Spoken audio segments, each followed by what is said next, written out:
First నుంచి ఇప్పటిదాకా మనల్ని సేవ్ చేస్తుంది ఎవరు? ఇన్నాళ్ళు కాపాడినోడు ఇక ముందు కూడా ఆయనే దిక్కు.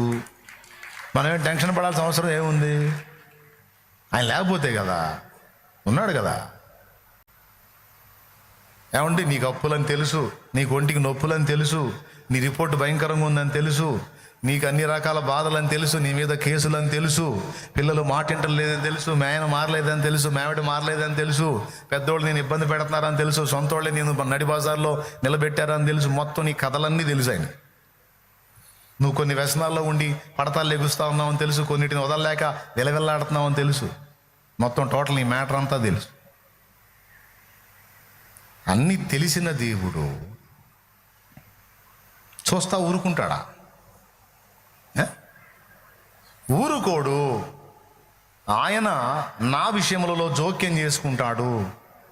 ఆయన నన్ను ప్రేమిస్తున్నాడు, నా కోసం మహిమనే వదిలిపెట్టి దిగొచ్చాడు. ఆయనకు నేనంటే ఎంతో ఇష్టమని నిజంగా ఎవరు నమ్ముతారో, ఎవరు విశ్వసిస్తారో వాళ్ళందరూ నిజంగా విశ్రాంతిలో ఉంటారు. ఇది నమ్మనోళ్లే దడ, ఆయాసం, నీరసం అన్నీ తెచ్చుకుంటారు. నేను చెబుతున్నాగా, నీ బాధల కథ అంతా తెలుసు ఆయనకి. తెలిసి కూడా ఆయన మౌనంగా ఉన్నాడంటే ఉంది కారణం, ఉంది సమయం ఉంది. ఖచ్చితంగా నీకు వ్యసనాలు ఉండి జయించలేకపోతున్నావా? నేను గ్యారెంటీ ఇస్తా, మాయరోగం పెట్టైనా సరే దాని నుంచి నిన్ను బయటికి తెస్తాడు. అవసరమైతే చావు అంచుల్లోకి తీసుకెళ్ళైనా సరే జన్మలో మళ్ళీ దాని పేరు ఎత్తకుండా చేస్తాడు. అంత సమర్థుడు. ఆయన ముందే చెబుతాడు, ఎందుకు అంత దాకా ఎందుకు, వద్దులే వదిలే అంటుంటాడు, మంచిగా చెప్తుంటాడు. వదిలే బేట వదిలే, నువ్వు మర్యాద వదలకుండా ప్రభువా వదలలేకపోతున్నాను, నన్ను విడిపించు నాయన అన్నావు అనుకో, బాగా ఇబ్బంది పడుతున్నట్టున్నావుగా, సరేలేను ఒకసారి అట్ట పోయి తీసుకొస్తాడు. అప్పుడు కలవరింతలు వస్తాయి. ఓమ్మ వద్దు నాయనో, నాకు ఆ పాపం వద్దు, ఆ వ్యసనం వద్దు. అక్కడి నుంచి ఇక అప్పులు, బాధలు, ఇరుకులు, ఇబ్బందులు, ఇక నువ్వు ఏ బాధలు చెబుతావో చెప్పు. కూటమి అయిపోయింది కదా, క్యూలోకి వస్తారు కదా, నేను చేతుల నుంచి ప్రార్థన చేస్తాంటే నన్ను చేయనీరు. మాట్లాడుతూ ఉంటారు. మాట్లాడి గొంతు పోతుంది నాకు, వినపడదు, గోల. అందుకే ఇక మాట్లాడదలుచుకోను. ఎవరు వచ్చినా సరే ప్రభువా ఆశీర్వదించున్నాయన్న అని మనసులోనే చేస్తా. ఇక నేను అరవను, నా వల్ల కాదు. స్తోత్రం, హల్లెలూయా. విశ్వాసం ఉందా విడిపిస్తాడని? భరోసా ఉందా? అట్టయితే విశ్రాంతిలో ఉండు. ఏదో నువ్వు రావాలనుకుంటే ఏదో మనశ్శాంతి కోసం చేతులు ఉంచుతా పో. అది కూడా అవసరం లేదని నేనే డైరెక్ట్గా దేవునితో కాంటాక్ట్ అవుతానంటే అసలు గొడవే ఉండదు. పో. దేవునికి స్తోత్రం, హల్లెలూయా. నేను కూడా ప్రశాంతంగా పెందలాడి ఇల్లు చేరతా. ఏం చేద్దాం? మీరందరూ వచ్చినాక నేను వస్తున్నా కదా, పేరుకి అట్లా, అందరూ పోయినాక నేను పోయేది. వీళ్ళారా, ఆయనను విశ్వసించిన వాడు విశ్రాంతిలో ఉంటాడు. కాబట్టి ఏం ప్రాబ్లం లేదు.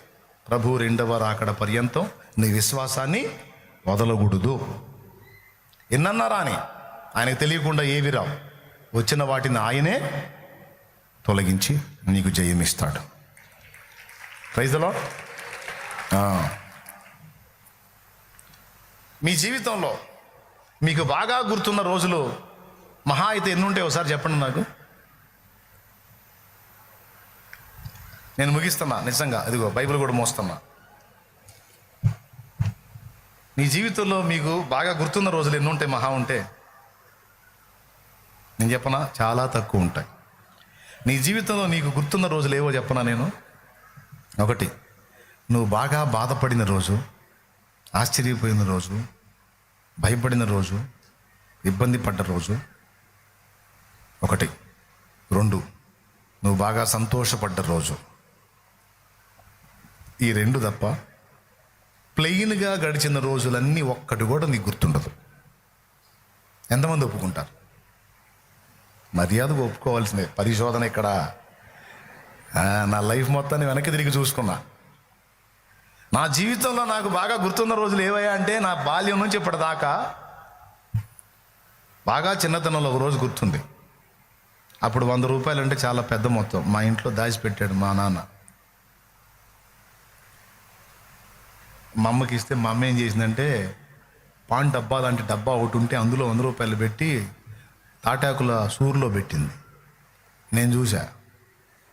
వాళ్ళు పనికి వెళ్ళిన తర్వాత నేను శుభ్రంగా స్టూల్ వేసుకొని ఎక్కి ఆ డబ్బా తీసి 100 రూపాయలు తీసుకెళ్ళి కొట్టుకు తీసుకెళ్ళి కొనుక్కున్నా. ఎంత కొనుక్కున్నా 100 రూపాయలు ఇచ్చాను. 1 రూపాయికి బిస్కెట్లు ఇస్తే 3 జేబులు నిండిపోయినాయి.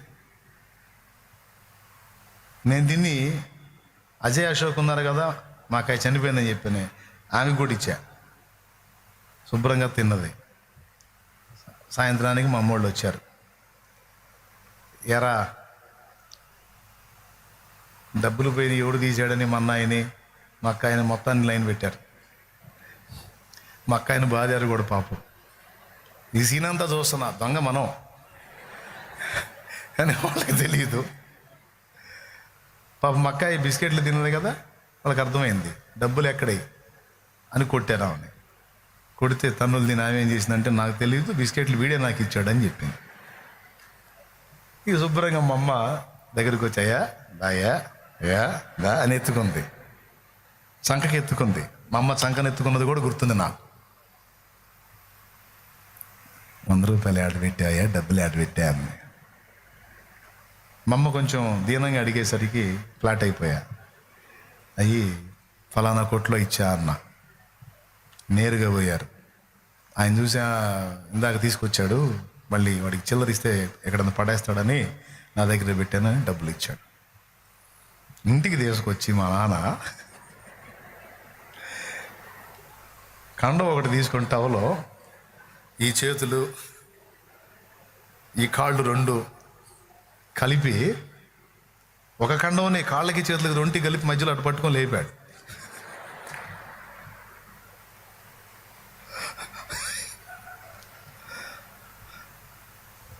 నా బాల్యంలో ఇలాంటి సన్నివేశాలు అరుదుగా కొన్ని మాత్రమే గుర్తున్నాయి. మరి నా బాల్యం అంతా ఎందుకు గుర్తులేదు అంటే సాదాగా గడిచిపోయినటువంటి రోజులు ఏవీ గుర్తులేవు.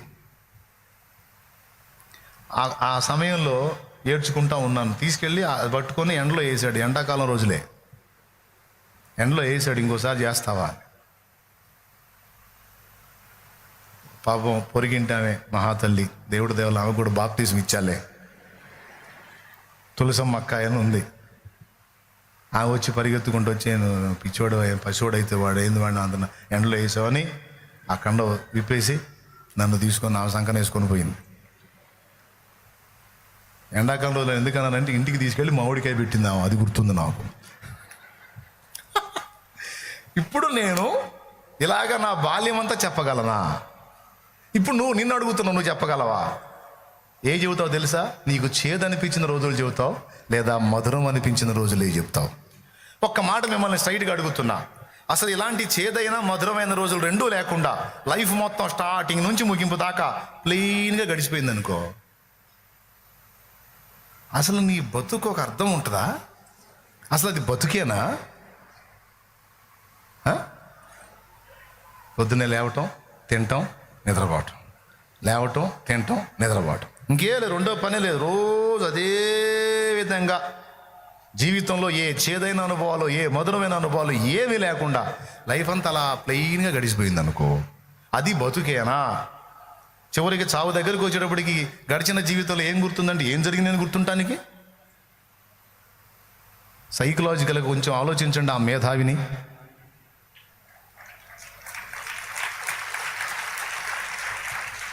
ఎలా డిజైన్ చేశాడో. ఇప్పుడు చెప్పు, నాకే బాధలు వద్దు, నాకే కష్టాలు వద్దు, నాకే బాధ అని అడుగుతున్నా. ఏం వద్దంటే వద్దు అని ప్రార్థన చేస్తా. ఇక నీ బ్రతుకు ఎంత చేదరగా ఉంటుందో నీకు. అందుకే మన జీవితంలో కొన్ని మధురమైన అనుభవాలు రప్పిస్తాడు, కొన్ని చేదైన అనుభవాలు రప్పిస్తాడు, కొన్ని అవమానకరమైన అనుభవాలు రప్పిస్తాడు, కొన్ని ఘనతకు సంబంధించిన అనుభవాలు రప్పిస్తాడు, కొన్ని తృణీకారాలు, కొన్ని సన్మానాలు, కొన్ని తిరస్కారాలు, కొన్ని పురస్కారాలు, కొన్ని మాటల వలన నొప్పి. ఇవన్నీ మనకు అనుభవ పాఠాలు.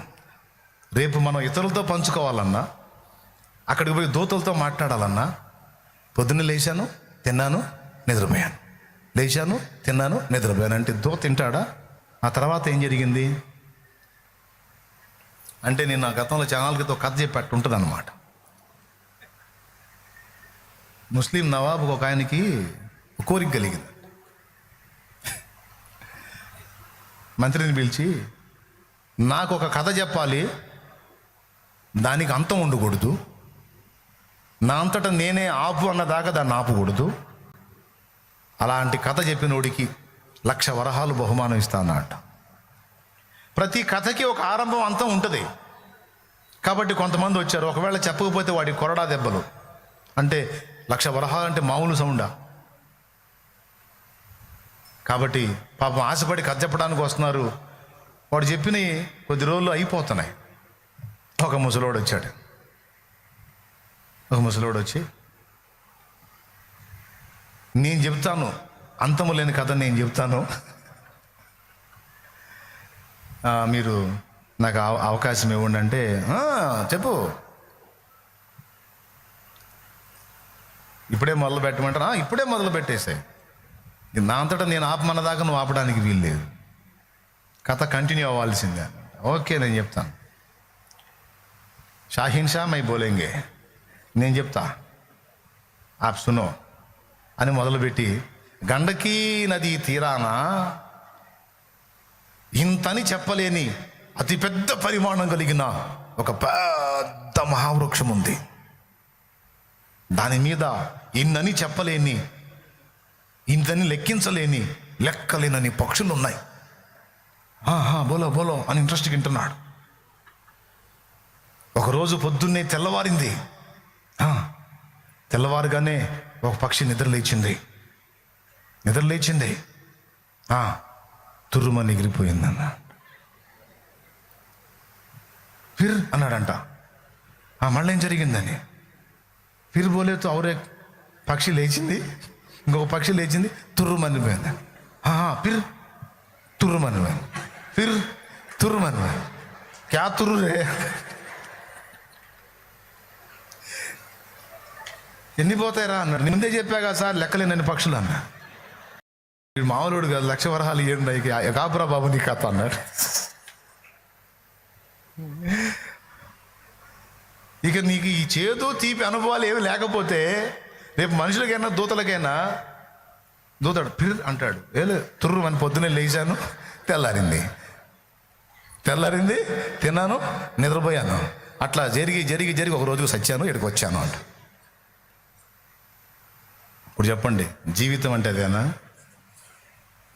3 బారిన జీవితాలను చిగురింపు చేయాలంటే ముందు 3 బారాలుగా. ఇప్పుడు వాడు 3 బారిన జీవితాలను చిగురింపజేయగలవు నీవు, మారానుభవం మధురమైన అనుభవాలు నీకు జీవితంలో రావాలంటే ముందు మారా అనుభవం ఉండాలిగా. మారా అంటే చేదు. జీవితంలో చేదు అనే దాని అనుభవం రుచి చూస్తే కానీ మధురం యొక్క విలువ తెలియదు సోదరా. అరే నా జీవితంలో ఏ బాధలు ఉండదు అంటే ఎట్లా కుదురుతుందా? దేవుడు అలా ఎందుకు రావాలి, ఇలా రావచ్చుగా, ఇలా ఎందుకు రావాలి, అలా రావచ్చుగా, దేవుడు ఇలా ఎందుకు చేయాలి, అలా చేయొచ్చుగా. అమ్మా, దేవుడు నువ్వా లేకపోతే దేవుడు ఆయన? అయ్యా, నువ్వు దేవుడు అయినట్టు అన్ని శాసనాలు చెబుతున్నావు నాయన. దేవుడు నువ్వు కాదు, ఆయన సృష్టివి నువ్వు. ఎలా రావాలో, ఎందుకు రావాలో, ఏ విధంగా చేయాలో నువ్వా నేర్పుతావు దేవుడికి. దేవుడు పెట్టిన చట్టంలో నువ్వు ఉండాలా లేకపోతే నువ్వు పెట్టిన చట్టంలో వచ్చి దేవుడు ఇరుక్కోవాలా? క్యాబయ్యా క్యాబోల్ రైతు.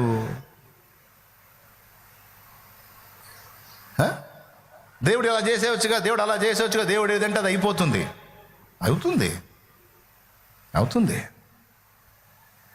ఇలా చేసేయచ్చు, అలా చేసేయచ్చు, ఏదైనా చేసేయచ్చు. కానీ ఏదైనా ఎందుకు చేయట్లా దేవుడు? మరి అసలు భూమి ఇలా ఎందుకు ఉండాలి?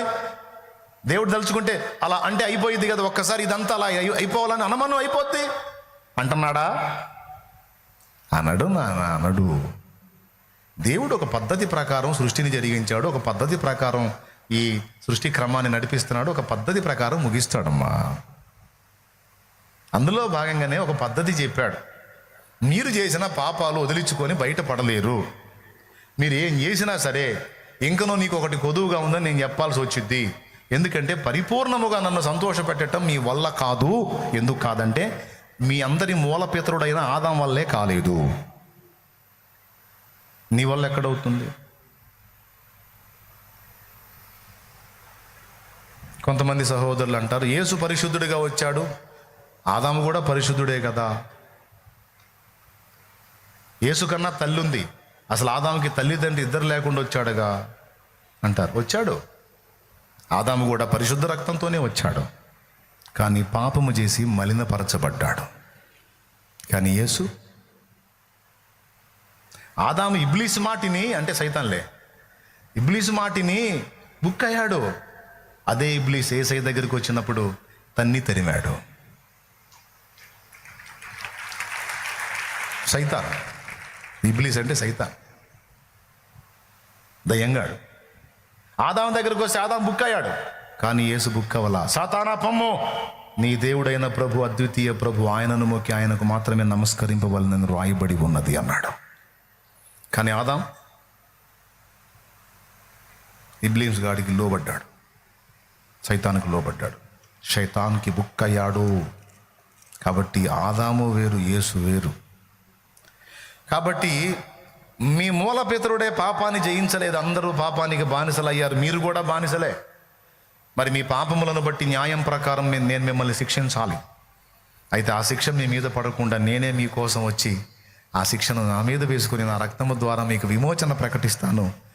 కేవలం నా యందు విశ్వాసం ఉంచుట ద్వారా మీ అందరికీ రక్షణ ప్రసాదిస్తాను. మీరు చేయాల్సిందల్లా ఒక్కటే, కేవలము నా యందు విశ్వాసం ఉంచటం. అదే కదా మొత్తుకుంటుంది. పైసా ఖర్చు ఉందా? ఒంటికి చాకిరి ఉందా?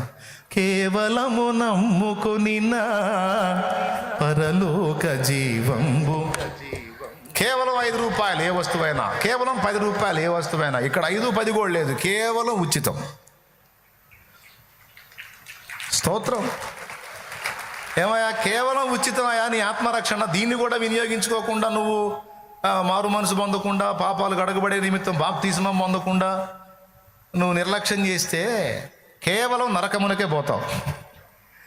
తెలుసుకొని మారు మనసు పొందు, తెలుసుకొని ఆత్మరక్షణ నిమిత్తం, పాప క్షమాపణ నిమిత్తం బాప్తిస్మం పొంది దేవుడిచ్చిన అవకాశాన్ని ఇక్కడే వినియోగించుకొని తొందరగా ఆ దరిద్రం అంతా కడుక్కొని ఒడ్డెక్కు, బతికిపోతావు. ఇది యేసయ్య చెప్పమన్నాడు, చెబుతున్నా. చెప్పినా వినపడినా అర్థమైనా కూడా అర్థం కానట్టు షో చేసి నువ్వు నిర్లక్ష్యం చేస్తే నాకేం కాదు, నేను పొందాను కాబట్టి, రేపు నీకు మోగిద్ది బ్యాండ్ మేళం. అది నువ్వే ఆలోచించుకో, డైరెక్ట్ చెబుతున్నా. నిజంగా నువ్వే ఇబ్బంది పడతావు. ఇది చతురు కాదు, ఇది తేలిక మాట కాదు. ఏమన్నాయనా, నేను ప్రాణం వల్ల ఇచ్చిన రక్షణ నీకంత చులకనైందా? ఎందుకు నిర్లక్ష్యం చేశావు అని అడుగుతాడు. పాపం ఎందుకు చేశావు నిన్ను అడగడు, పాపం ఎందుకు కడుక్కోలేదు అని అడుగుతాడు. చేసావు తెలిసి తెలియక, కడిగేసుకోవడానికి నా రక్తమే ధారపోసానే. నాకేం పిచ్చి బట్టి వచ్చి సిలువెక్కాను అనుకున్నావా? నాకు మైండ్ పోయి వచ్చి సిలువెక్కాను అనుకున్నావా? నాకేం పిచ్చెక్కి మహిమను వదిలిపెట్టి మట్టి పురుగుగా మలమూత్రాదులు రక్త మాంసాలు నిండిన గర్భంలో 9 నెలలు ఉన్నాను అనుకున్నావు? ఎందుకున్నాను? నేను అన్నిసార్లు నీకు సాక్ష్యం ఇస్తే ఎందుకు నిర్లక్ష్యం చేశావు నా కుమారి? ఎందుకు నిర్లక్ష్యం చేశావు నా కుమారుడా? పాపాలు కడిగి వేసుకునే అవకాశం నీకు ఇవ్వకపోతే నా తప్పు, ఇచ్చినా కడుక్కోపోతే అది నీ తప్పు. ఓ అంటాడు, జాలి పడతాడు అనుకుంటున్నావా? అది నిన్న అయిపోయింది. మరియమ్మ కడుపునొచ్చి గొర్రెపిల్లగా, వదకు తేబడిన గొర్రెపిల్లగా, సాత్వికుడుగా, జగడమాడని వాడుగా, కంఠస్వరం వీధుల్లో వినబడనీయని వాడుగా ఉన్న రోజు అయిపోయిందిరా, అయిపోయింది. యేసయ్య రక్షకుడి రాక ఆనాడు అయిపోయింది రక్షకుడిగా. ఇప్పుడు రారాజుగా రాబోతున్నాడు.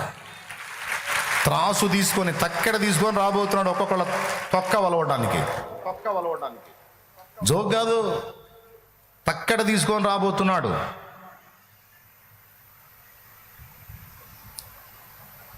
అగ్ని వంటి నేత్రాలతో ప్రతి నరుని, అరే భయంకరంగా ఉంది తీరయ్యా.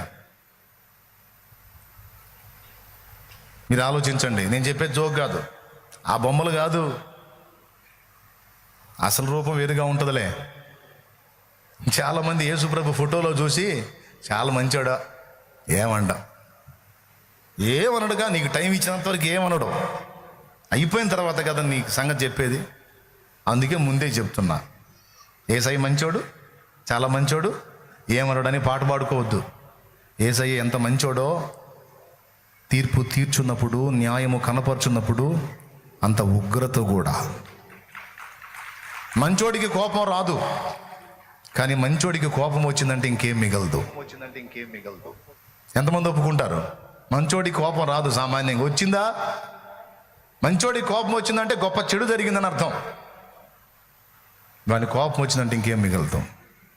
అలాగే యేసయ్యకు ఉగ్రత వచ్చిన నాడు, గొర్రె పిల్ల మహోగ్రత వచ్చిన నాడు కొండల దగ్గరికి వెళ్ళి, బండల దగ్గరికి వెళ్ళి మమ్మల్ని కప్పండి అని వేడుకుంటారట. యెషయా గ్రంథంలో ఉందే, కొండలారా మమ్మల్ని కప్పుడి, అయ్యో గొర్రె పిల్ల ఉగ్రత వచ్చింది, దానికి తాళజాలిన వాడెవడు అని కేకలేసుకుంటా పరిగెత్తితే కొండలు పారిపోయినాయట. ఆ ఉగ్రతకు మేమే బూడిదైపోతాం, నిన్నాడు కాపాడేవురా. ఏందనుకున్నారు? యేసయ్య ఎన్ని గ్రంథాల్లో సాక్ష్యం ఇప్పించాడు, మహిమను వదిలిపెట్టి భూమి మీదకి వచ్చి ప్రాణం పెట్టాడు. అలా ప్రాణం పెట్టి వాళ్ళు అనుకున్నారు, సిలువేసేసాం, చంపేశాం, సమాధి కూడా చేసేశారు, పెద్ద బండ ఒకటి అడ్డం పెట్టి సంఖ్యలు వేసి సీలేసేసాం, ఇక అయిపోయిందిరా అనుకున్నారు. ఆదివారం ఇంకా చాలా చీకటి ఉండగానే ఆయన లేచి ఉన్నాడు.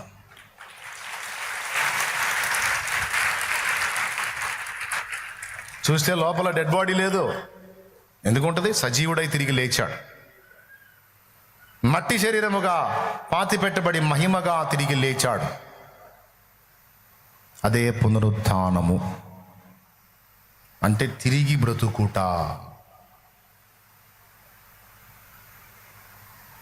తిరిగి బ్రతుకుట పునరుత్థానం అంటే. అది మహిమతో ఆయన తిరిగి లేచాడు. మీరు ఒకటి అడగవచ్చు, దూత రాయి దొల్లించకపోతే రాలేడా అని. రాగలడు, ఎందుకంటే ఆయన లేచింది మహిమ శరీరంతో. మహిమ శరీరానికి ఏ గోడలు బండలు అడ్డుండవు, అలాగే వెళ్ళిపోవచ్చు. మరి రాయి ఎవరికి అంటే, తెల్లవారుజామున స్త్రీలు వస్తారు కదా, వాళ్ళు వచ్చి చూడాలిగా. వాళ్ళు అనుకుంటున్నారు సమాధి రాయి ఎవరు దొల్లించును అని. అందుకు దూత దొల్లించి పెట్టాడు, వచ్చి చూడుడి, ఇదిగో ఆయన లేడు, ఆయన లేచి ఉన్నాడు. లేచినాడు రా, సమాధిని గెలిచినాడు రా, లేచినాడు రా, సమాధిని.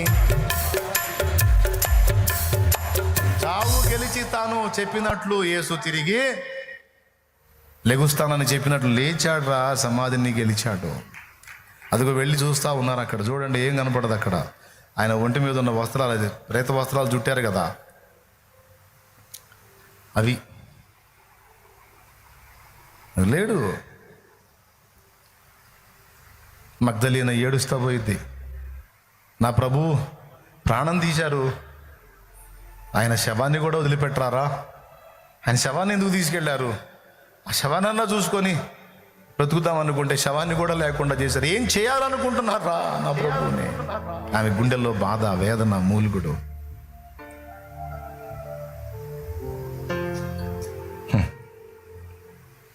బయటకు వచ్చి చూస్తే తోటమాల్లా కనపడ్డాడు. అడుగుతుంది, ఏడుస్తా ఏడుస్తా అడుగుతుంది,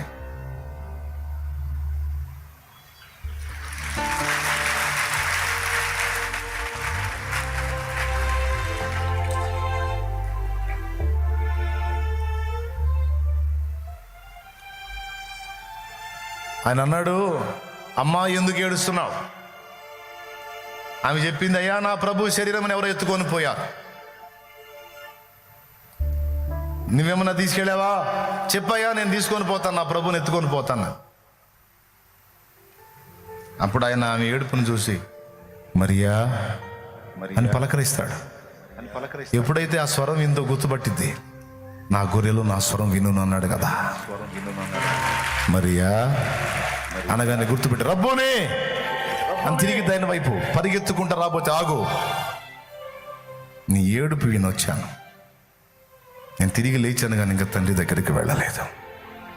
తండ్రి దగ్గరికి వెళ్ళి మళ్ళీ వస్తాను, ఓపిక పట్టు. వెళ్ళి నా సహోదరులకు చెప్పు, నేను వాళ్ళని గల్లీలో కలుసుకుంటానని చెప్పు. వెళ్ళాం. యేసుక్రీస్తు పునరుద్ధానాన్ని గూర్చి మొదటి సాక్షి ఎవరో తెలుసా? ఒక ఆడపిల్ల. అపోస్తలులకే సాక్ష్యం ఇచ్చింది ఒక ఆడపిల్ల. ఇదిగో ఆయన అక్కడ లేడు, ఆయన లేచి ఉన్నాడు, నేను సాక్షినని. మొట్టమొదటి సాక్షి యేసు పునరుద్ధానమునకు మగ్దలేన మరియా. బిడ్డలారా, పునాది సత్యాలలో 7 సంగతులు అన్నాను. అందులో మొట్టమొదటిది యేసుక్రీస్తు అన్నాను. లేఖనములన్నీ ఆయన గురించి సాక్ష్యం ఇచ్చినవన్నాను. ఆయన మానవుడిగా భూమి మీదకి వచ్చాడు, కానీ ఇక్కడికి రాకముందు ఆయన దేవుడు. వచ్చి ప్రాణం పెట్టి తిరిగి లేచి వెళ్ళిన తర్వాత తండ్రి కుడిపార్శ్వమందు ఆయన దేవుడు. అయితే మనుష్య కుమారుడుగా ఉన్నాడు. అందుకే మనుషులందరి పక్షాన తండ్రికి విజ్ఞాపన చేస్తున్నాడు. మనుషులందరికీ న్యాయం తీర్చడానికి వస్తున్నాడు. ఆయన దేవుడిగా వచ్చి తీర్పు తీరిస్తే, మనిషిగా పుడితే నీకు అర్థమైద్దాయా మా బాధలో? పెద్ద దేవుడిగా ఇక్కడ కూర్చొని తీర్పులు తీర్చేస్తా ఉన్నావు, నీకేం తెలుసు మా గురించి అని డైలాగ్ మనం వేస్తాం. అంత సీన్ మనకు లేకుండా చేయడానికి ఆయన మనుషుడిగా భూమి మీదకి వచ్చి జీవించి సింహాసనం ఎక్కాడు. ఇప్పుడు ఇక భూమి మీద నువ్వు ఏ కథ చెప్పినా నాకు తెలుసు ఆపంటాడు. నువ్వు ఏ కథ చెప్పినా నాకు తెలుసు, నేను కూడా అట్లా మనిషిగానే వచ్చాను, మనిషి కుమారుడిని చెప్పు మ్యాటర్ అంటాడు. ఎంతమందికి అర్థమవుతుంది సోదరులారా? నువ్వు ఎంత మ్యాటర్ చెబితే ఎవరికి అర్థమైంది అంటారా? నిజంగా అర్థమైందా? దేవునికి మహిమ. మన పునాది ఎవరు? మొట్టమొదట యేసయ్య. యేసయ్య దేవుడా మానవుడా? సంపూర్ణ దేవుడు మరియు సంపూర్ణ మానవుడు. మన కోసం వచ్చినప్పుడు మనలో ఒకని వంటి వాడు. మన దగ్గర రాకముందు మహిమలో ఆయన దేవుడు. అబ్రహాము నా దినములు చూతునని సంతోషించెను, ఇప్పుడు అవి చూచి మిగుల ఆనందించెను అన్నాడు. వాళ్ళు అన్నారు, బోధకుడా నీ పిచ్చి పరాకాష్ఠగా చేరింది, నీకింకను 50 ఏళ్ళన్నా లేవే, నీవు అబ్రహాముని ఎరుగుదువా? అప్పుడు ఆయన అన్నాడు, అబ్రహాము పుట్టక మునిపే నేనున్నాను అన్నాడు. ఎప్పుడున్నాడంట? అబ్రహాము అనేవాడు పుట్టక మునిపే నేనున్నాను. అసలు అబ్రహాం కాదు, భూమి పుట్టక ముందే. జగతి పునాదులు భూమి ఆకాశము ఉన్న దేవుడు అది. మళ్ళీ పాటలు ఎక్కువ అవుతున్నాయి, అందుకని ఆపేస్తున్నాను. ఏమండి, అప్పుడే ఉన్నాడు. పొడిసిటిలో నా జలములను కొలిచిన వాడితడు, త్రాసులో పొడిసిటిలో నా జలములను కొలిచిన వాడితడు. ఇట్లా పట్టుకుంటే దోసిలి, ఇందులో సగం పుడిసిలి. దేవునికి స్తోత్రం. అంటే అగాధ సముద్ర జలాలన్నిటినీ కొలవటానికి దోషులతో కొలవటానికి దోషులు సరిపోలేదంట, దోషులు ఎక్కువైందంట. అందుకని పుడిసిలితో కొలిచాడు. ఆ హ్యాండ్ ఎంత ఉంటుందో ఊహించండి, ఆ చెయ్యి అలాంటి వండి పట్టుకొని చేతులాడుతున్నాం మనం. దేవునికి స్తోత్రం. ఎలాంటి వండి పట్టుకొని? పుడిసిటిలోన జలములను కొలిచిన వాడితడు, పర్వతములను త్రాసులో తూచిన వాడితడు. పొడిసిటిలోన కొలిచిన వాడితడు, పర్వతములను త్రాసులో తూచిన వాడితడు. శూన్యములోన జ్యోతులను నిలిపిన వాడితడు, శూన్యములోన జ్యోతులను నిలిపిన వాడితడు. పొల పాత్రలోన భూమిని కొలిచి పోసిన వాడితడు, పొల పాత్రలోన భూమిని కొలిచి పోసిన వాడితడు. జగతి పునాదులు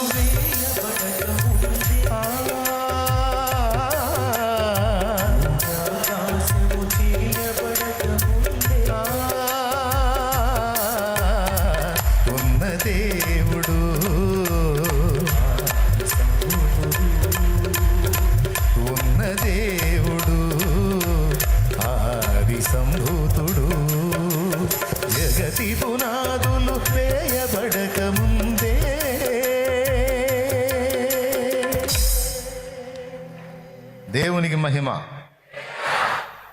మన పునాది ఆయన. రెండవది మారు మనస్సు. మూడవది ఏమండి, ఆయనను నమ్మినోడు మారు మనసు పొందాలి. రక్షింపలేని వాటిని విసర్జించి రక్షకుడైన యేసు వైపు తిరగాలి. చెడిపోయిన జీవితాన్ని విసర్జించి పరిశుద్ధ జీవితం వైపు మర్యాదగా మళ్ళాలి. ఏంగా చర్చికి వస్తాను మళ్ళీ ఎట్లా చేసే కథలు అట్లనే చేస్తా అంటే ఐసా నడవదు ఎట్లా నడుస్తుంది? మారాలే, మంచిగా సరి చేసుకోవాలి, బతుకుని వదిలేయాలి తప్పుడు మార్గాలన్నీ. మారు మనసుకు రెండు అర్థాలు. ఒకటి, రక్షించలేని వాటిని విసర్జించి రక్షకుని వైపు తిరుగుట. రెండు, దేవుడు విసర్జించమన్న చెడుతనమును విసర్జించి పరిశుద్ధ జీవితం వైపుకు తిరుగుట. ఓకే, నంబర్ 1 మన పునాది యేసు. ఆయన యందు విశ్వాసం ఉంచి పొందాలి మారు మనస్సు. స్తోత్రం. మూడవది, ఆయన యందలి విశ్వాసములో వర్ధిల్లాలి, కొనసాగాలి.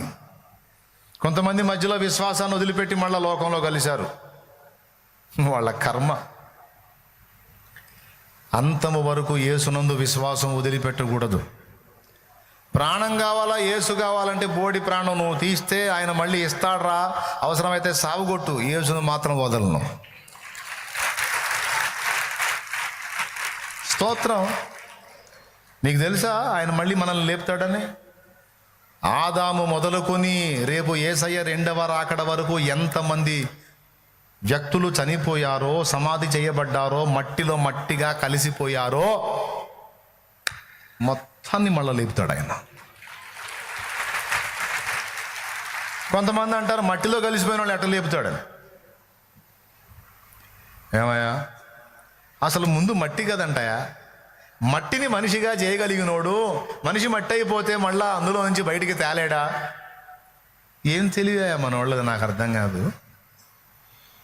మనం మట్టిలో గప్పి పెట్టేసి పోయావా ఇంకెంతే సంగతులు అనుకుంటాం. ఏందంతే సంగతులు? ఏడిచి ఒకరోజు మనం కూడా పోతాం. ఆయన నవ్వుకుంటా ఉంటాడు. ఆడేదో పోయినట్టు ఈడేదో బతికున్నట్టు, ఈడు తెగ ఏడుతున్నట్టు నువ్వు కూడా పోతావు కదా. బై లక్ త్వరలో యేసయ్య గారు వచ్చాడు అనుకో, మనకి ఉండగానే అసలు ఇంక తెచ్చే అవసరం లేదు, వెళ్ళిపోతాడు డైరెక్ట్గా. అది కూడా రాసుంది. కొరింథీయులకు రాసిన మొదటి పత్రిక 15వ అధ్యాయము 52వ వచనం నుంచి. ఇంటికి పోయి చదువుకోండి. ఇప్పుడు నాకు వెళ్ళి చూడండి, టైం అయిపోయింది. అందుకు దేవునికి స్తోత్రం. రిఫరెన్స్ రాసుకోండి. కొరింథీయులకు రాసిన మొదటి పత్రిక 15వ అధ్యాయం 52వ వచనం నుంచి. మీకు ఒక మర్మము తెలుపుచున్నాను, మనమందరము నిద్రించము గాని నిమిషములో ఒక రెప్పపాటులో కడబూరం రోగగానే మనమందరము మార్పు నొందుదాము. యేసయ్య మనం బతికున్నప్పుడే వచ్చాడనుకో, లక్కు. ఒకవేళ అప్పటికి మన తల నెరసిపోయి మొత్తం ముసలోళ్ళు అయిపోయినా మన ముసలి శరీరం కాస్త మళ్ళా 30 ఏళ్ల ప్రాయం ఉన్నటువంటి శరీరంగా, అది కూడా మహిమ శరీరంగా మారిపోతుంది. లక్కీ ఛాన్స్ మనం ఉన్నప్పుడే వస్తే. అయితే దానికంటే ముందు యేసయ్య రాకడానికి ముందు వాడిని ఎదుర్కోవాలి, శత్రువుని. మనం ఎదుర్కొనేది ఏముందిలే, వాడు ఒకవేళ బయలుపడి శత్రువు వచ్చి మనల్ని బలవంతం పెట్టినా ఫస్ట్ నుంచి ఇప్పటిదాకా మనల్ని సేవ్ చేస్తుంది ఎవరు? ఇన్నాళ్ళు కాపాడినోడు, ఇక ముందు కూడా ఆయనే దిక్కు. మనమేం టెన్షన్ పడాల్సిన అవసరం ఏముంది? ఆయన లేకపోతే కదా, ఉన్నాడు కదా.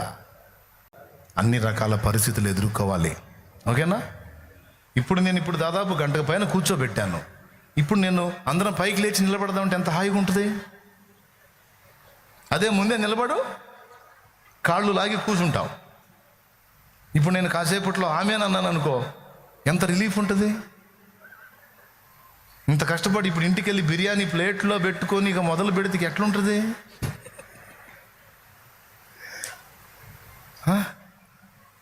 దేవునికి మహిమ.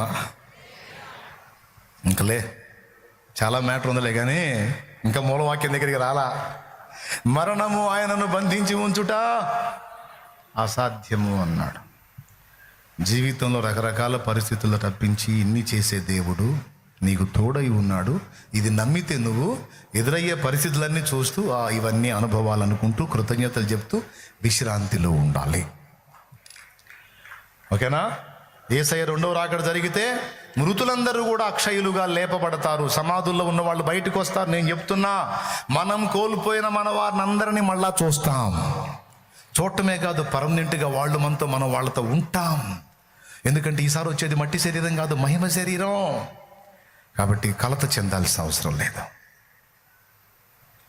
మనందరం కూడా దానికి సిద్ధపడాలి. మరణము ఆయనను బంధించలేకపోయింది, ఆయన యందు విశ్వాసం ఉంచిన వారిని కూడా మరణము బంధించలేదు. స్తోత్రం. దాన్నే పునరుద్ధానం అన్నారు. చనిపోయినా మళ్ళీ తిరిగి ప్రభు లేచినట్టు తన యందు విశ్వాసం ఉంచిన వారిని తిరిగి లేపుటకు ఆయన సమర్థుడు. దాన్నే పునరుత్థానం అంటారు.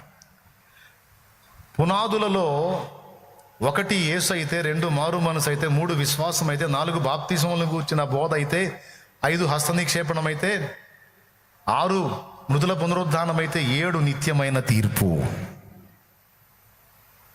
ఇందులో 6వది మృతుల పునరుత్థానం. అది మనకు తెలిసి ఉండాలి. ఎందుకు నమ్ముతున్నావు నువ్వు యేసు ప్రభునంటే, పునరుద్ధానము కొరకు నమ్ముతున్నాను.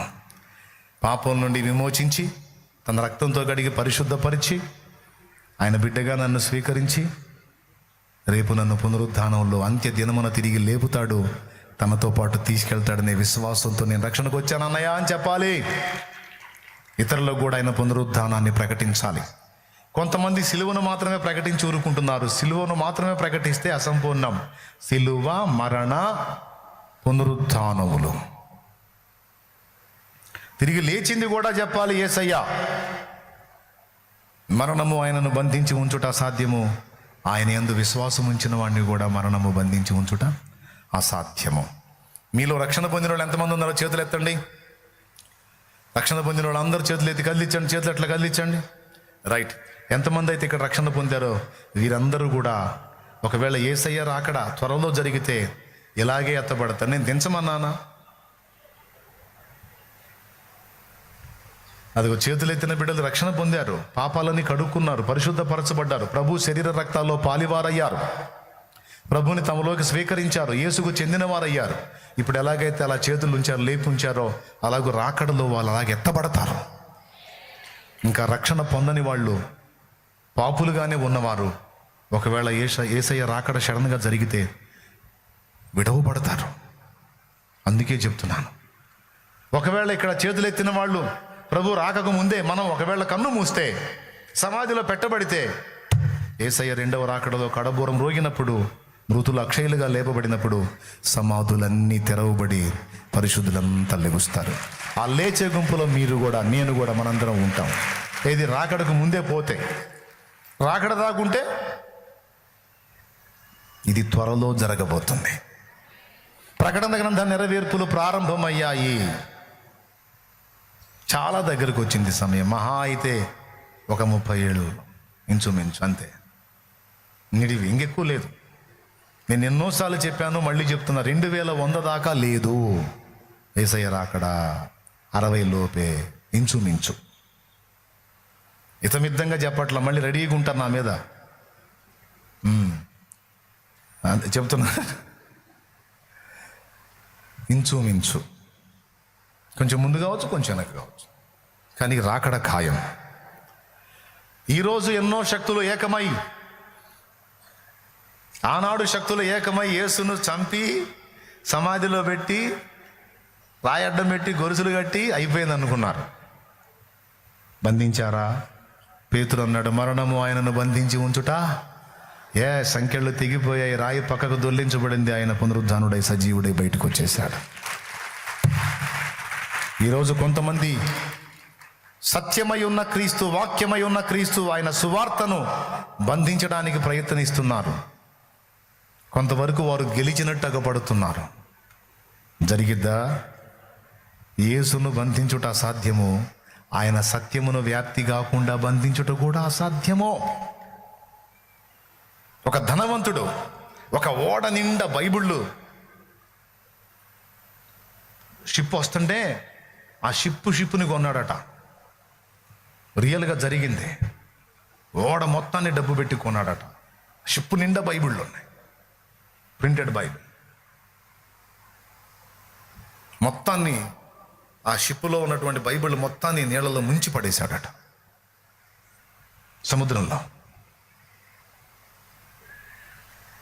కొన్ని సంవత్సరాల తర్వాత అతడు ఒక సముద్ర తీరంలో నడుస్తున్నాడట. సముద్ర తీరంలో బాగా బలహీనుడైపోయాడు. సముద్ర తీరాన్ని నడుస్తుంటే గాలికి ఒక పేపర్ వచ్చి అతని ముఖానికి అతుక్కుందట. ఆ పేపర్ తీసి చూశాడు, ఒక చిన్న మొక్క. భూమి ఆకాశములు గతించినను నా మాటలు ఏమాత్రము గతించవు అని ఉందట దాని మీద. ఏంది పేపర్ అని చూశాడు, అందులో యేసయ్య మాట్లాడు. వరే పిచ్చోడా, షిప్ బైబిళ్ళు నువ్వు ముంచేస్తే అయిపోయిందా? 100 షిప్పుళ్ళు వస్తాయిరా, 100 షిప్పుల్లో వస్తాయి. భూమి ఆకాశములు గతించినను నా మాటలు ఏమాత్రము నువ్వు గతింపవు. ఆ తర్వాత అతడు అది ఎక్కడదని తెలుసుకొని చదువుకొని అతను రూపాంతరం చెందిన సాక్ష్యం విన్నాను నేను. తెలుసా మీకు? తర్వాత అతడు బైబిళ్ళు చాలా ప్రింట్ చేయించి చాలామందికి ఉచితంగా పంచటం అనేది జరిగిందనేది ఒక వాస్తవిక గాథ. ఇలాగా యేసయ్య సత్యాన్ని బంధించడానికి ట్రై చేసిన వాళ్ళందరూ ఆయన సత్యము బంధింపబడి ఉండలేదు. పౌలు అంటాడు, నేను బంధింపబడినను సువార్త బంధింపబడి ఉండలేదు. యేసు సత్యము బంధింపబడి ఉండదు. నేను చెప్తున్నాను. అంతేకాదు, యేసు రక్తం చేత విమోచింపబడిన పరిశుద్ధ బిడ్డలను కూడా ఏ బాధలు, శోధనలు, కష్టాలు, కన్నీళ్లు బంధించి ఉంచలేవు. అవన్నీ పటాపంచలై నా ప్రభువు లేచినట్టు ఆయన పరిశుద్ధ బిడ్డలు కూడా ఏ బంధకాలు వారిని పట్టి పీడిస్తున్న వాటన్నిటిని తెంచుకొని బయటికి రావటం ఖాయం. ప్రస్తుతానికి పైకిలే. దేవునికి స్తోత్రం. ఎందుకంటే మనల్ని విడిపించుటకు మనకు తోడై ఉన్నవాడు శక్తి గలవాడు, సర్వశక్తి గలవాడు. మరణము ఆయనను బంధించి ఉంచలేకపోయింది. ఆయన జయించిన వాడు. ఆయన బిడ్డలంగా మనం కూడా జయించిన వాడు. ఆయనను బట్టి నేను చెబుతున్నాను, నువ్వు పీడించబడుతున్న ప్రతి పరిస్థితి నుంచి, ఆర్థిక ఇబ్బందులు, అప్పుల బంధకాలు, రోగ బంధకాలు, కేసు బంధకాలు, శ్రమల బంధకాలు, నిందల బంధకాలు, ఏ విధంగా ఏ విషయంలో నువ్వు సఫర్ అవుతున్నావో వాటి నుంచి కూడా నీకు విడుదల ఇస్తాడు ఆయన. ఆయనను బంధించి ఉంచటం అసాధ్యం.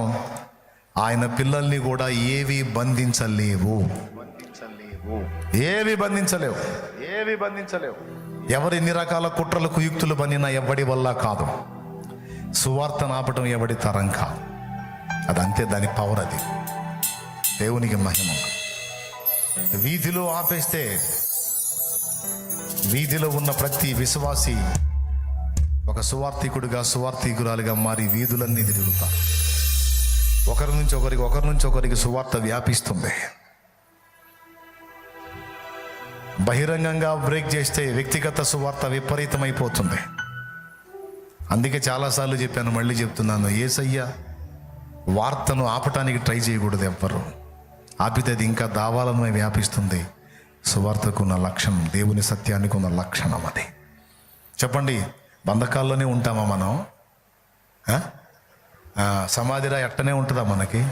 మన ప్రభువుకుంటే కదా మనకుంటానికి. సమాధి గుండెను చీల్చి తిరిగి లేచిన నా ప్రభు ఆయన బిడ్డలంగా మనల్ని కూడా లేపుటకు సమర్థుడు.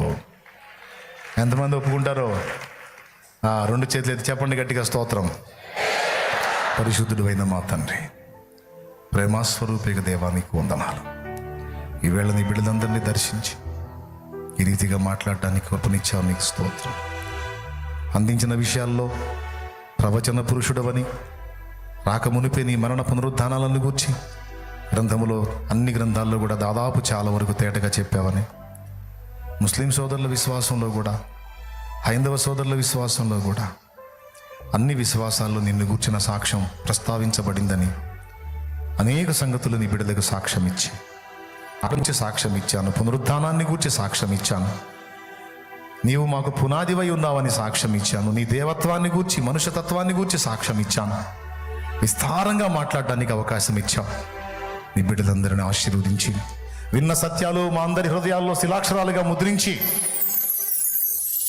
ఏ విధమైన శ్రమలకు కూడా భయపడక నీ అందరి విశ్వాసాన్ని బట్టి విశ్రాంతిలో ఉండటానికి సహాయము చేయండి.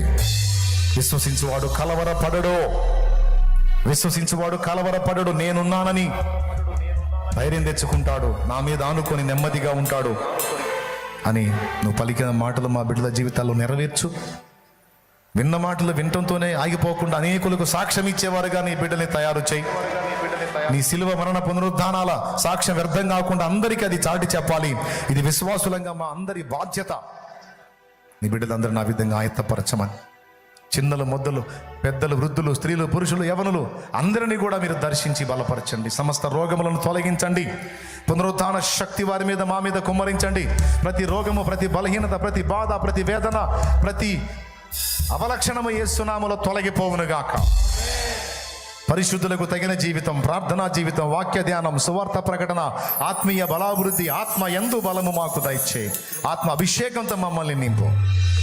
ఇక్కడున్న బిడ్డలందరినీ కూడా ఏ జబ్బుతో ఉన్నారో, ఏ రోగంతో ఉన్నారో, ఏ రోగ బంధకాల్లో, వ్యాధి పీడనల్లో అల్లాడుతున్నారో యేసు నామములో విడుదల, గొప్ప విడుదల కలగాలి. ఇంకా ఇక్కడ ఉన్న వాళ్ళలో ఎవరు రక్షణ లేకున్నారో ఈ రోజే వారు మారు మనసు పొందాలి. ఈ రోజే వారు బాప్తిస్మం కూడా పొందాలి. వారి పాపములన్నీ కడుక్కొని పరిశుద్ధపరచబడి రక్షణానందం పొంది ధన్యులు కావాలి. బిడ్డలందరి కన్నీరుతుడు, ఆర్థిక సమస్యలు తీసివేయి, అప్పుల బాధలు తొలగించు. వారు మోస్తున్న నింద, దూషణ, అవమానములు కొట్టివేయి. నీ బిడ్డలను ఆశీర్వదించు. తిరిగి వెళ్ళుచుండగా ఎండ దెబ్బ తగలకుండా, ఎలాంటి ప్రమాదాలు జరగకుండా క్షేమకరంగా గృహాలకు చేర్చు. నియమింపబడిన దినమందు సంతోషంగా మేము మళ్ళా కలిసింది మయంపరుచుకునే కృపం అందరికీ దాయిచ్చాయి. నేను కోల్పోయిన మా వారిని కూర్చున్న నిరీక్షణ కూడా ఈరోజు మాకు ఇచ్చావు. ఖచ్చితంగా వారు లెగుస్తారు, మేము వారు కలిసి యుగయుగాలు నీతో ఉంటాం. ఇది జరుగుతుంది కదా, నీకు స్తోత్రం ప్రభువా. మా బిడ్డలు ఈ విశ్వాసమందు స్థిరముగా నిలిచి ఉండాలి. ఇంకా ఎవరైనా అటు ఇటుగా ఉంటే వాళ్ళు కూడా కంప్లీట్గా నీ వైపు రావాలి, నీలో నిలబడాలి. ఆ కృప మా బిడ్డలందరికీ దాయిచ్చే. ఆన్లైన్ ద్వారా వీక్షిస్తున్న వారు నా ప్రభు వారిని కూడా దర్శించి వారిని సహా నీ కృపలో వర్ధిల్ల చేయి. స్తుతి మహిమ నీకు చెల్లిస్తూ తండ్రి సన్నిధి సంఘమే కాదు, సార్వత్రిక సంఘమంతటిని సత్యమందు ప్రతిష్ఠ చేయి. తండ్రి సన్నిధి మెయిన్ బ్రాంచ్ సంఘాలు ఒకప్పుడు ఒక చిన్న గుడిసెలో ఒక చిన్న సంఘంగా ప్రారంభమైన ఈ పరిచర్య ఈరోజు వందలాది ప్రాంతాల్లో నీ ప్రభు బల ఆరాధన కార్యక్రమం, వాక్య ధ్యానం, ఓ నా ప్రభువా, వందలాది ప్రాంతాల్లో పరిచర్యలు జరగడానికి, దైవజనులు లేవడానికి కృపనిచ్చావు. ఇంకా లేపు సేవకులనే, ఇంకా వ్యాపింప చేయి. బ్రాంచీలు ఇంకా అనేక ప్రాంతాలకు విస్తరించాలి. అన్ని చోట్ల స్థలాలు ఇవ్వు, ద్వారాలు తెరువు, మార్గాలు సరళపరచు. కావలసిన ఆర్థిక సంపత్తిని కూడా సమకూర్చు. యేసు నామములో పొంది ఉన్నాం తండ్రి. పరలోకమందున్న మా తండ్రి, నీ నామం పరిశుద్ధపరచబడుగాక, నీ రాజ్యం మాకు వచ్చుగాక, నీ చిత్తం పరలోకమందు నెరవేర్చినట్లు భూమి అందు నెరవేరుగాక. మాకు కావలసిన అనుదిన ఆహారం నేడు మాకు దయచేయి. మా పట్ల అపరాధం చేసిన వారిని మేము క్షమించుటకు శుద్ధ మనసును, సుబుద్ధిని మాకు ఇచ్చి మా అపరాధములు నీవు క్షమించు. మమ్మల్ని శోధంలోనికి తేక దుష్టి నుండి, కీడు నుండి తప్పించు. ఎందుచేతనగా రాజ్యము, బలము, మహిమ, శక్తి సర్వం నిరంతరం నీవై ఉన్నావు తండ్రి. ఆమేన్. మన తండ్రి అయిన దేవుని ప్రేమ, ఆయన ప్రియ కుమారుడు, మన ప్రాణప్రియుడు, మనందరి రక్షకుడైన యేసయ్య శాశ్వత నిత్య కృప, పరిశుద్ధాత్మతోడి మనోహర దివ్య సహవాసము, సమాధానం సమకూడిన మనకు సకల పరిశుద్ధులకు, సార్వత్రిక సంఘమంతటికి సదాతోడే మనందరం నిత్యత్వంలో చేరు పర్యంతం మనల్ని నడిపించునుగాక.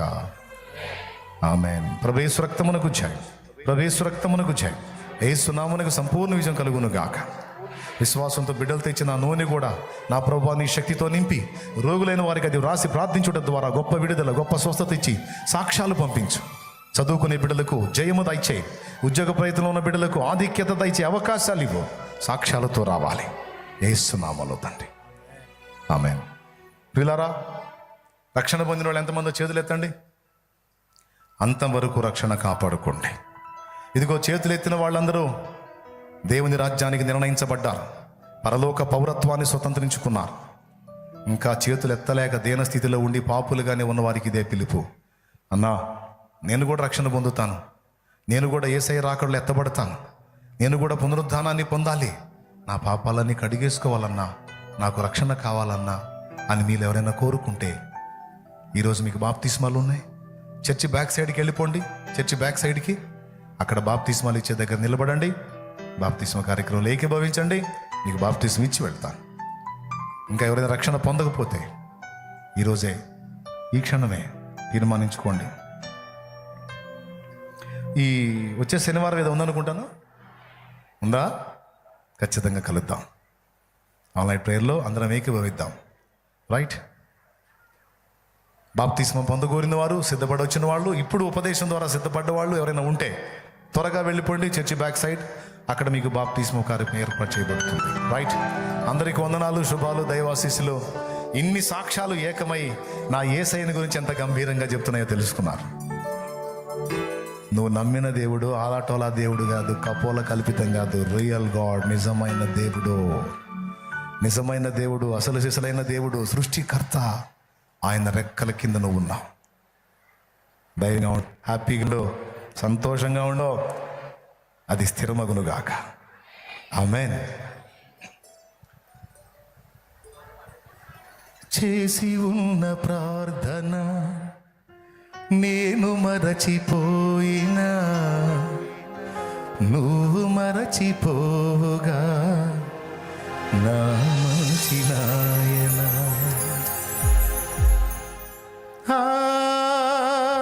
చేసి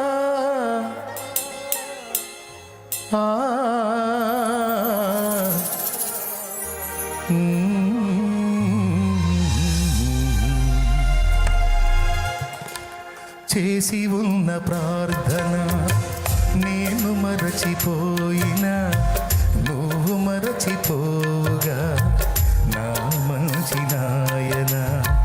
చేసి ఉన్న ప్రార్థన నేను మరచిపోయినా, నువ్వు మరచిపోగా నా మంచి నాయనా. అవసరాన్ని తీర్చమనే నా దీనయాచన, అవసరాన్ని తీర్చమనే నా దీనయాచన. పట్టజాలపోతినిగా నీవిచ్చిన దీవెన, పట్టజాలపోతినిగా నీవిచ్చిన దీవెన. అధికముగా చేయగలవు యేసయ్యా, నాకు చాలిన దేవుడవు నీవేనయ్యా.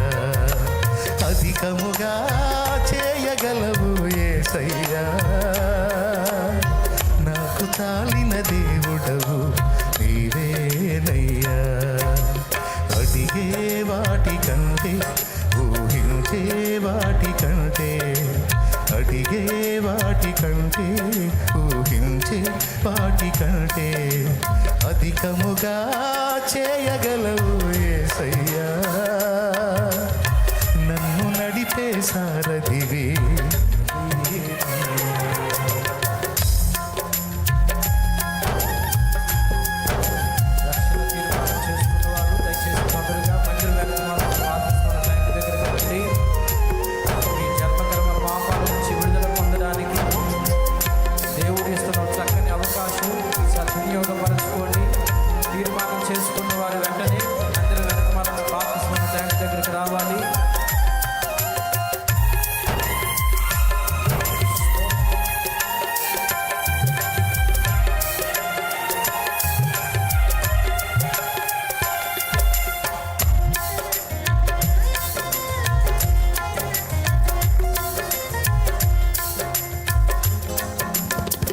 అల్పమైన వాటిని ఆశించును నా హృదయం, అధికమైన మేళ్లను దాచును నీ మంచితనం.